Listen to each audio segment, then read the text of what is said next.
This is Greg Spalding with Apex Investing, and I'm going to show you how to use the Apex Stop Lock Indicator.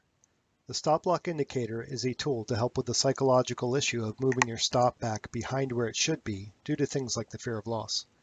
It does this by moving your stop back to where it should be when you attempt to move beyond the initial stop, plus an offset that you can configure in the indicator. To add the Stop Lock Indicator to your chart, just go to your Indicators window,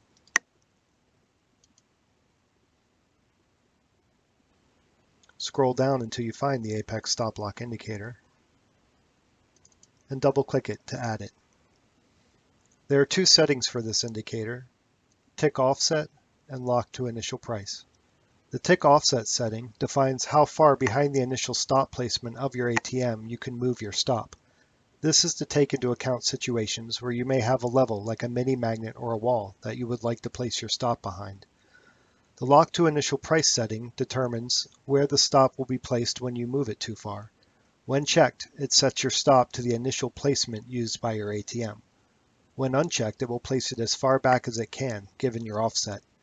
For this example, I'm going to leave the tick offset at 8 and lock to initial price checked. Now click OK to add the indicator to the chart. We'll wait for the chart to reload. I'm connected to the simulated data feed so I can control the movement. I have an ES Sniper chart up with the 1-7-17 ATM. I'm going to set the trend to long on my data feed and place a long entry. Order submitted. Once it fills, I'm going to move my Order target a bit filled. away so I have more time. My ATM has placed my stop 17 ticks for my entry because of my 8 tick offset. I can move my stop 2 points or 8 ticks behind the initial placement.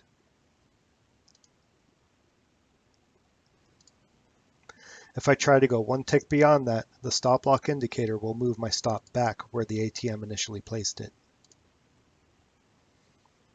As you can see, I can move my stop forward to trail.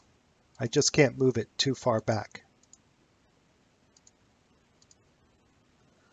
So that's the Apex Stop Lock Indicator. It's pretty simple to use and hopefully will help those of you who have issues with moving your stop too far back. This has been Greg Spalding with Apex Investing.